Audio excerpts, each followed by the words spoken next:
athi angimassage inyawo ngithi mina kodwa Nkosi ngenhliziyo like I don't know how to massage, my hands are small.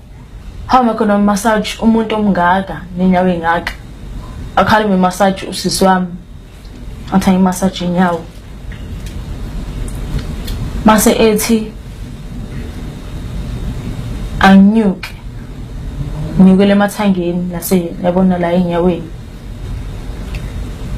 athi angimassage ayi mina ngiresist ngicine la emlenzini phinde futhi ngibuyele enyaweni because ngesaba ngisazi phela manje ukuthi what's happening, why manje sekuzomela nginyuke phezulu and then ibuyele lo mqondo lokuthi I suspected ukuthi something like this happens so ngiyasaba manje kakhulu athi ngimassage okay ngingavumi-ke ngimassage la enyaweni ngi-ignore nje leyo question yakhe athi ngigibele embhedeni okay ngigibele embhedeni ngokusaba ukuthi lo muntu lo he has powers. What if vele nje ngiphuphile uyiyona vele?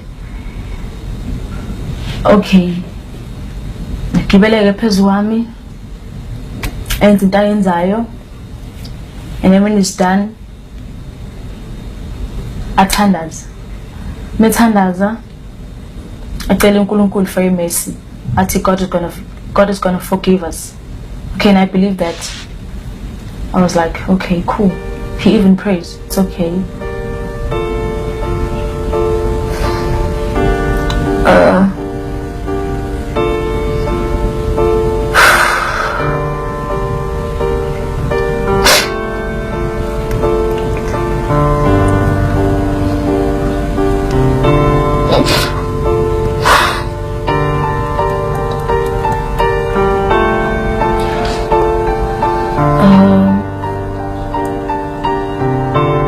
She says her life has never been the same following her experience. The twins say they were barely out of school when they went into the house. Both sisters say they suffered the same abuse by Omotoso and are relieved to begin rebuilding their lives and careers after the arrest of their alleged captors. For years, Timothy Omotoso's popular Jesus Dominion International Church operated out of this building in Congo. After the controversial pastor was arrested for rape and human trafficking in 2017, it's been reduced to this tent on the KwaZulu-Natal North Coast. But these houses in the upmarket suburbs of Umhlanga and La Lucia are at the center of the most disturbing allegations the so-called man of God is facing. Nosipo Qiliza became a member of the congregation in 2012 at the behest of her roommate. But she wasn't immediately convinced. The only time I got interested was in 2013 when I went there, and then I heard the ladies who were singing. The music was so good. The aspiring dancer soon became a part of the church's musical group and traveled overseas with them. When I came back, one of the dancers came to approach me that she wants me to join their group and stuff. And then I joined the group. It was okay, it was fun. And then one day, man of God asked me to come to his house at Umhlanga. And then I got excited because everyone wants to go there, everyone wants to go there. And then when I went there, oh, that's when everything just... I didn't even know. I was in shock. I was shocked about what was happening there. She immediately felt uncomfortable in the strange environment. We had to wear like bum shorts, douje, crazy stuffs, things I didn't understand. Even the language that is used there, it's not the same language that is preached at church. It's completely different. You use any language, you can swear, you can do whatever if you're there. Even the man of God, I was very shocked because he was so naughty. He was very naughty. He will spank your palms while you're passing. So I always wanted to go late at night so that I'll go and just sleep. Within a week, she says things became worse. He asked us to massage his face. Okay, we did that, to massage the face and fine. Okay, he asked us to come. Sigibele embedeni. Okay, fine. Sakibela, saqhubeka, and then he said, "Thank you, Mbali." He didn't say anything. He just said, "Thank you, Mbali," and then Mbali went out. And I was very shocked because, okay, I'm alone now with this man. Massage all over the body and stuff. Okay, I did that.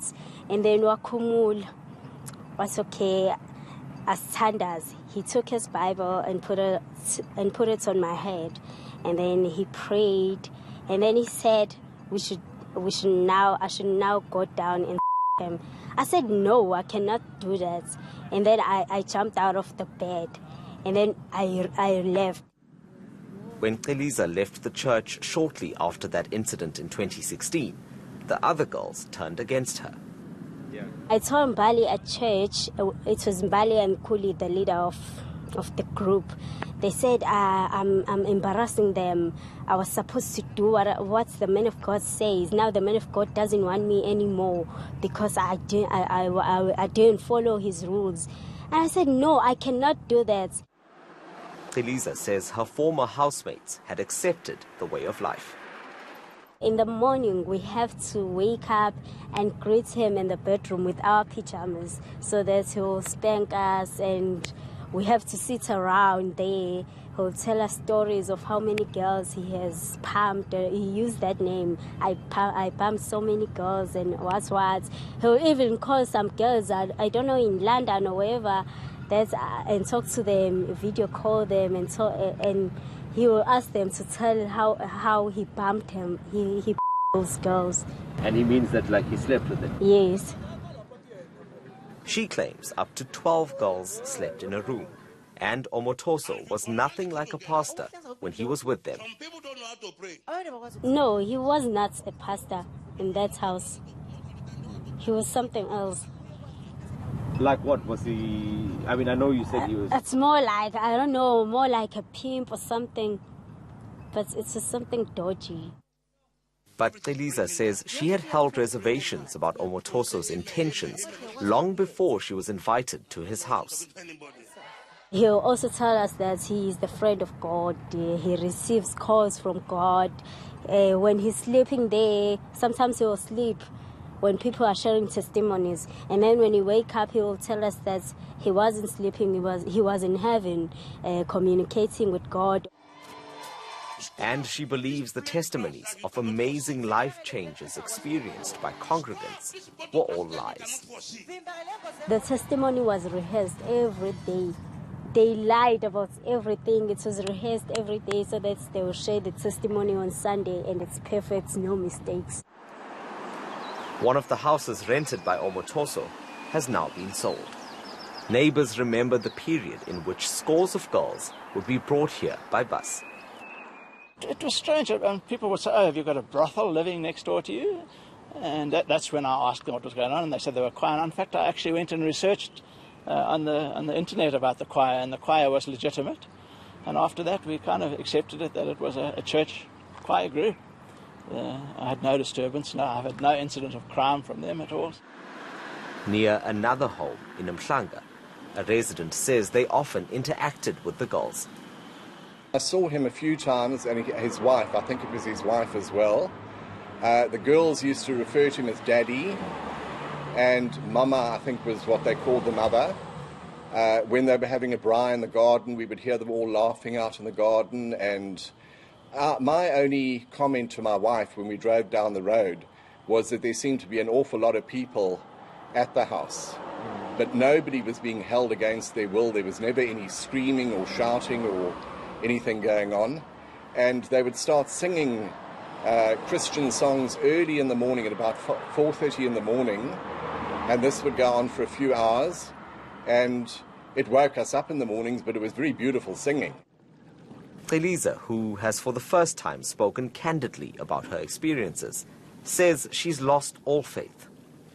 I don't look religion at the same way I used to look at it, especially Christianity. I don't even know, even if I want to pray, I don't even know how to pray. Omotoso's fate is yet to be decided in the Port Elizabeth High Court as his trial continues. Desan Tathia, Durban.